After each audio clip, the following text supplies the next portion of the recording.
This is Lisa from Mobile Tech Review, and this is the iPhone 4S on AT&T. Today's launch day, and we've got the AT&T one here for you today, and we'll be doing the Verizon one in a couple of days too, though of course they're going to be remarkably similar. If you take a look at the device, it looks awful familiar because it uses the exact same casing as the iPhone 4.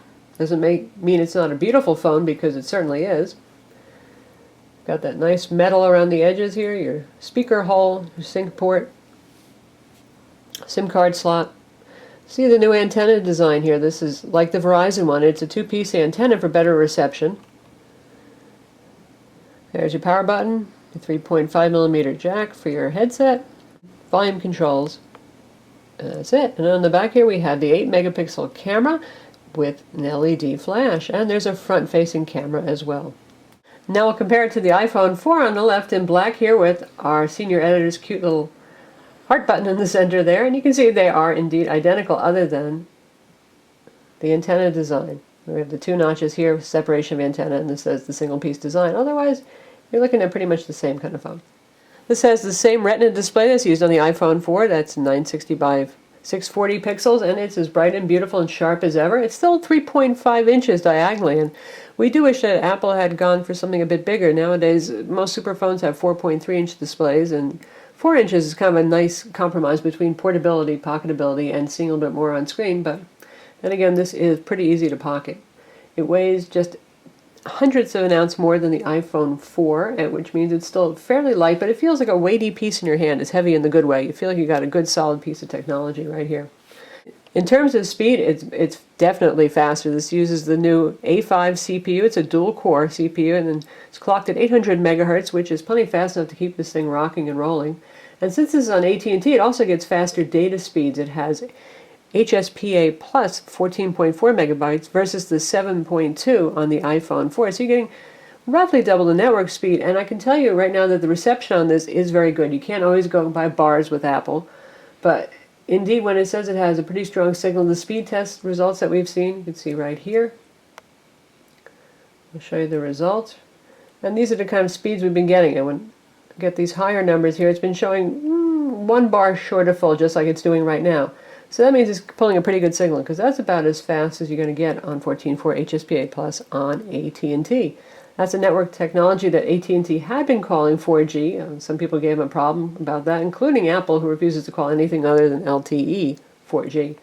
But nonetheless, this is as fast as several Android phones that AT&T is currently offering that they call 4G that have HSPA plus 14.4. And it's not really performing much differently from HSPA plus 21 megabit phones on AT&T either. And then we'll do a size comparison between the iPhone 4S on the left and the Samsung Galaxy S2. My God, the iPhone looks downright tiny, doesn't it, in comparison?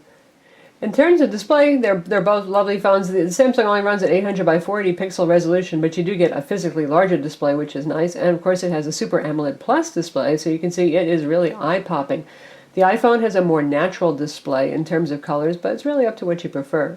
And that's the subject of a smackdown that we'll do in a future date.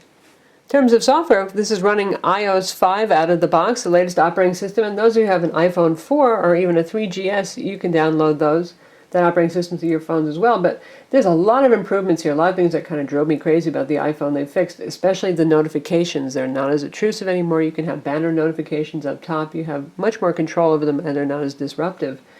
You also get the new newsstand feature here, which puts basically all your periodicals into this little drawer.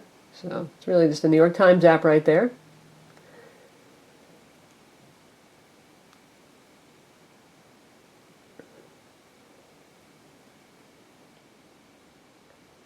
You can see the load times here are pretty quick. Of course, this one's just trying to sell me issues of Total Guitar magazine. That's really what it is, but nonetheless, handy organizational feature.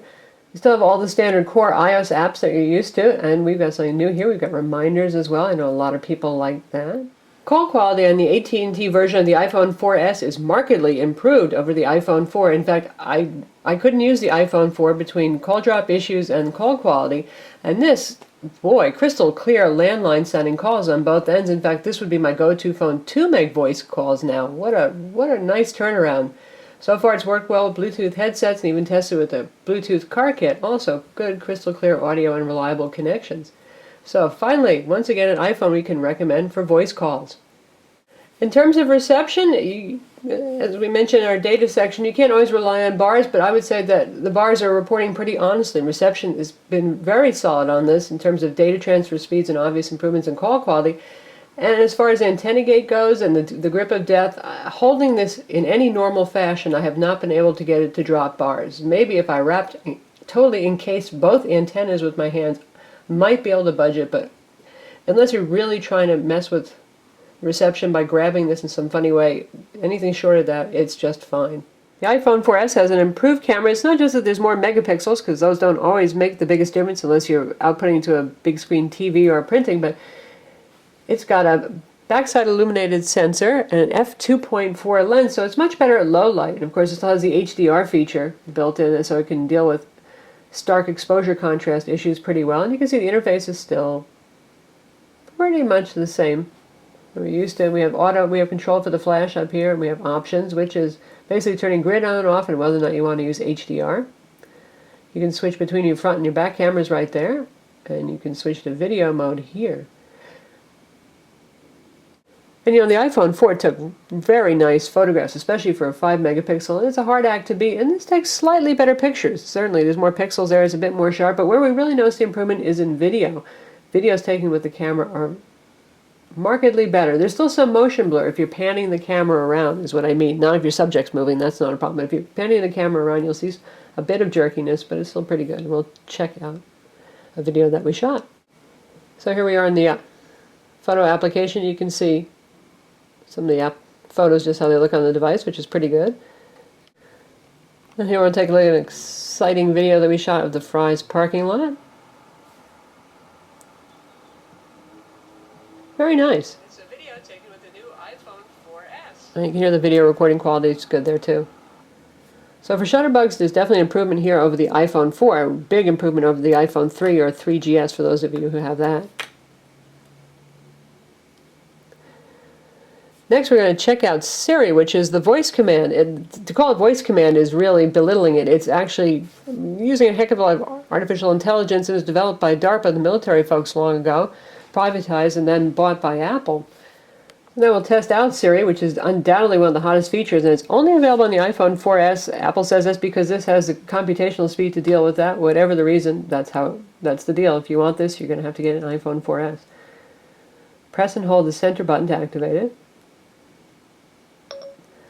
What's the meaning of life? I can't answer that now, but give me some time to write a very long play in which nothing happens. How do I make ramen noodles? Let me check that for you. I don't know that. Would you like to search the web for it? So there it is. It'll search the web. You actually have to tap the button here. You can't tell it. Yes, search the web. Searching the web for how do I make ramen noodles. And it will give me Google results for how to make ramen noodles. And there we go with several ideas on how to make ramen noodles. How about something maybe a little bit more purposeful than that? Send an email to John Doe to remember the milk. What would you like your email to say? Please bring some milk. Here's the email message to John Doe. Pretty handy. Ready to send it? Cancel. Okay then, I won't send it. In terms of speed, the iPhone with the dual-core A5 processor certainly is faster, and it shows up in things like the web browser. You can see right here we're using the browser mark test, and this scored 88,416, which is twice as fast as our iPhone 4 and about 3 times as fast as the iPhone 3GS. That's very nice. Likewise, in the SunSpider JavaScript test, this scored 2246, which is significantly faster than the iPhone 4, lots faster than the iPhone 3GS, and that's as fast as the fastest Android phones. So combining the faster CPU speed with the much faster data connection that you've got on this phone, if you're using at&t that is, or any GSM carrier, you're going to have a much better web browsing experience, and also for streaming content as well. And we're going to check out the iTunes movie trailers site to give that a test. Now, right now we're on AT&T's network. We are not using Wi-Fi. And we will play the trailer.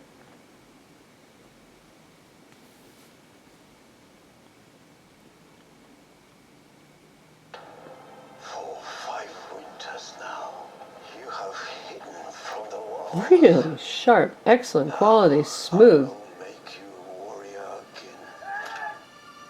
again. Not a drop. Nice. How? MI7 wants you on the first flight back. So if you've got an older iPhone and you've always been turning on Wi-Fi because your 3G connection isn't sufficient to give you a good streaming experience, that won't be the case with this, assuming you have reasonably good coverage. Now, gaming has never really been a problem on the iPhone 4, but with the A5 CPU, the next generation of games that are probably even more impressive are going to run just fine on this. You can see right now we've got Need for Speed Hot Pursuit starting up.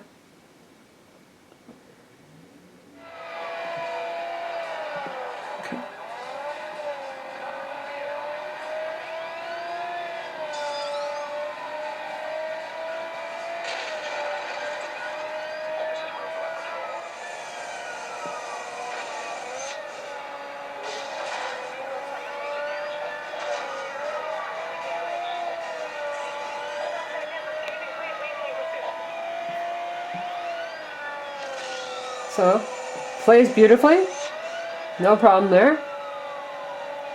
iPhone does get a bit toasty on the back and on the edges when you're playing games like Need for Speed, and that's also true of the iPhone 4 as well.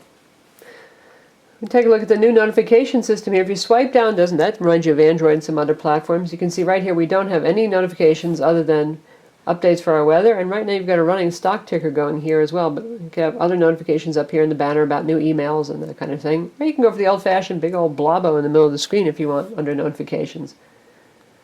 That's all new with iOS 5.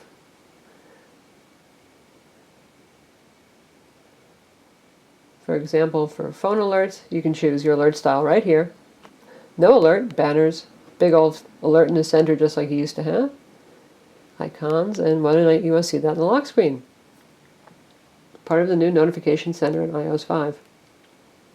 The same WebKit browser that you're used to seeing on iPhones, it's been tweaked a bit. We now have support for reading lists right here. You still have the selector for multiple windows. There's still no Adobe Flash. Sorry about that. And you can see now we have the reading list just like we have on Lion. And I can look at all the things that I've put in my reading list. And this can also sync bookmarks and reading list with iCloud. So if you're using a Mac or another device or you're using iCloud services, you can keep them in sync. Likewise, you can sync your contacts, your calendar items, your notes, all that kind of stuff too in the cloud. So you're not tied to the USB cord the way you used to be with an iPhone, which is fantastic. In terms of browser load times and rendering speeds, we'll load our own site and take a look here. Definitely faster than the iPhone 4. And as usual, you can scroll around while loading the page. Pinch zoom works just as well as ever. So that's the new iPhone 4S. It's available now. It's $200 for the 16 gig version, $300 for the 32 gig version, and $400 for the 64 gig version. That's a new capacity that's available now. Those prices are with contract. They're considerably more expensive without contract, of course. And in the US, they're available on at&t, Sprint, and Verizon. Nice to have so many choices. Definitely a lot of improvements here that are in the iOS 5 layer, and brings it up to speed and up to snuff to compete with Android phones, which have had some very advanced notifications and other features. It's good to see Apple staying very competitive. And if you got an iPhone 3G or 3GS, the speed, the camera, the whole experience on this phone, yeah, it's definitely worth the upgrade if you're ready for an upgrade on your contract. If you have an iPhone 4, well, it's a tougher decision, but you do get the better camera and a lot more speed. And one big selling point, of course, is Siri, the voice-activated digital assistant, which is actually quite effective in automating a lot of tasks. You don't have to fiddle with your phone as much. Very important if you're doing something like walking in a crowd or driving or doing anything where you really don't want to be staring and poking at your phone so much. I'm Lisa from Mobile Tech Review. Visit our website for the full review of the iPhone 4S.